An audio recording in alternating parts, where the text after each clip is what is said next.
Welcome. I'm Lindsey Pena at Costera on Harbor Island. San Diego County's military is one of our region's most valuable assets. And today I'm joined by a group of veterans to discuss the issues that matter to them. Before we begin, we want to introduce everyone. We begin with Chad Lunsford, a recently retired Master Chief in the U.S. Navy who served for 30 years. Joey Jerome, a retired Navy chief. Joe Yordi, Navy veteran and member of the LGBTQ+ community. Ashley Kamak, CEO of 0800 and a military spouse. Miss Iris Wilkins, Marine Corps veteran and current welding teaching assistant at Workshops for Warriors. And last but certainly not least, Bob Lawrence, a former military reporter. And thank you. Thank you all for being here and giving us your time. We want to dive right into our questions. Some of you have recently retired and some of you have been out of the service for a while now. What would you say was the most challenging thing for you while transitioning back to civilian life? Recently retired, we were talking, is there's no guidebook for it. So the problem with it is when you're active duty transitioning out, there's a lot that happens and it's not overly enjoyable, and then you're out and you're happy. So you never go back because you're out to give them the feedback, but it could be better. There could be a better piece that helps us transition, because like in my case, 32 years as an adult, I've been told what to do by the military. So now I'm going to go into civilian employment. Don't even really know what it looks like. It's just a different animal that you think you're prepared for, but you're not. Yeah. I think that I watched my husband struggle with understanding what that difference would be when he took on that civilian role. And I watched him struggle with things that he was told to do every day for 20+ years.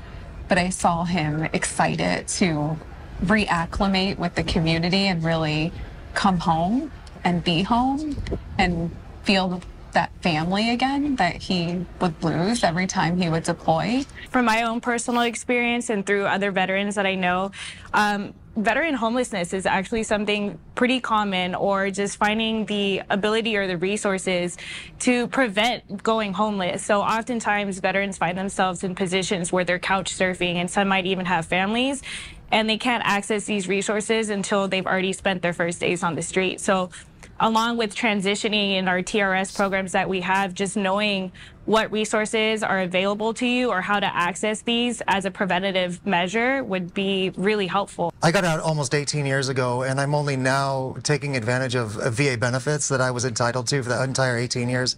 Because in the military, no one told me that I was entitled to those benefits, and I encourage anyone watching this to ask a lot of questions and to explore what those benefits might be. So, no secret that San Diego is a very expensive place to live. How do the current economic conditions impact the wallets of people in the military that you still know right now, and those of you who are out?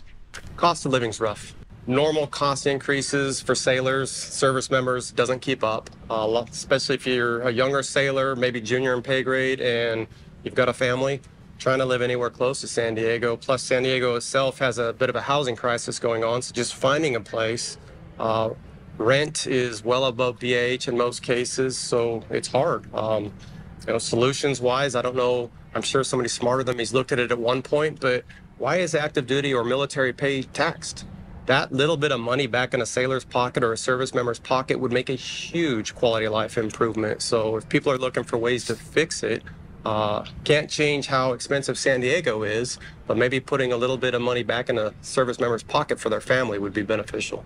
I think it was sobering for me, covering the military, to actually see E3s and below in a food line, having to have assistance in order to feed their family. And that was sobering to me. It was like, you're protecting our country. Why is it you have to stand in line and get food? Ashley, I want to have you answer, because you probably can speak to that, I think perspective. Both from a family perspective and as the CEO of a nonprofit, we're looking at the cost of living here, but really working through assessing what the challenge is. Are we reaching service members far enough in advance to be able to give some education and proactive support to understanding this market? when you're in the military, you're very focused on the mission. And when you leave the military, you now are outside those lines, and this is all new to them. Joe, you served during Don't Ask, Don't Tell. If you could, take us back to that time and just share with us some of the challenges that you personally faced. Yeah, I guess when I enlisted, I was 18 years old, had just finished college. I wasn't fully aware of my own sexuality, so it wasn't until I got out of my enlistment to go into an ROTC program and went to college and was put into an atmosphere where I was free to explore myself and my identity. And it was then that I got to know myself better and came out of the closet while I was in that ROTC program. The thought of going back into the military after, because they don't just send you to ROTC and let you go. You give 4 years back as an officer. It was daunting for me at the time, and the whole time that I was in those 4 years between 2002 and 2006, I served in fear, especially on board the ship. I was careful, but I lived out in my personal life. I was stationed in Japan for two of those years, so for that time it was relatively easy to stay in the closet at work. But when I got stationed here in San Diego, I met the person who is now my husband. It was not easy to keep it a secret, but I wasn't going to live in the closet outside of work life, and it caused, I think, unnecessary stress in my life. And I was so glad to see it overturned. It's one of the main reasons I got out of the military, and I hope that queer servicemen and women are serving.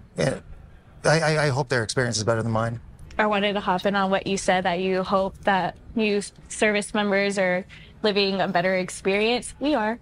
Oh, good. Yeah, we are. It's definitely for any of the service members that I've at least met, like, whoever they are, they're true, they're doing their mission, but I'm thankful that they're able to be true to themselves too. That's great to hear, yeah. What things do you think the military can do to alleviate the mental health crisis among both active duty personnel and veterans right now? I think everybody can kind of agree this is a big and main topic that a lot of people focus on right now. So when I joined the Navy 30 plus years ago, it was taboo to talk about mental health. It was a sign of weakness. It would sideline your career. And even if it really wouldn't, there was a stigma that it would. Today, it's okay to say you're struggling. It's okay to say you're having problems. But now we don't have enough mental health professionals. So I would say we need to incentivize programs to get college kids into the mental health professions. The government and everybody that puts out different grants needs to target this, because it's not just a military thing. I think that there's been an incredible amount of work over the last decade or so to be able to say you're struggling in the military and receive the care. But I do also think there's an incredible amount of work to still do. One of the things I believe is being handled is the continuum of care. When you have service members who have now stepped up and said, I need support, I'm not feeling well with my mental health, the idea that you get out of the service and then you have to go navigate the mental health industry in the field to find the next person to care for you is maybe where we can do better. And I think that comes with bills being passed to take the DOD and the VA to work together so that that continuum of care does not lapse. But I think the continuum of care is going to be a game changer for our transitioning service members to not feel the burden of losing care in between while they're navigating all the other things when it comes to transitioning out of the military. Yeah, bottom line, we owe it to our men and women who swore an oath to protect and defend, and it's time, I think, Congress step up to say we owe these people for their service, and to step up in ways that they haven't done yet. And I think going on top of that too, if you get injured, what do? You sit out. You could have busted up ankle. We've sit you on the sidelines for a little while. So what? You're still not in the fight. So if I have a brain bruise, why can't I sit out for a while? But it's all this, like Mashik said, it's a stigma of, oh, you're a perception. Well, if you're injured, you're injured. Huh? Yeah. I don't care what type of injury it is. These are all incredibly important issues facing our military veterans today. We want to thank all of you for being with us and for your time, and thank you for joining us.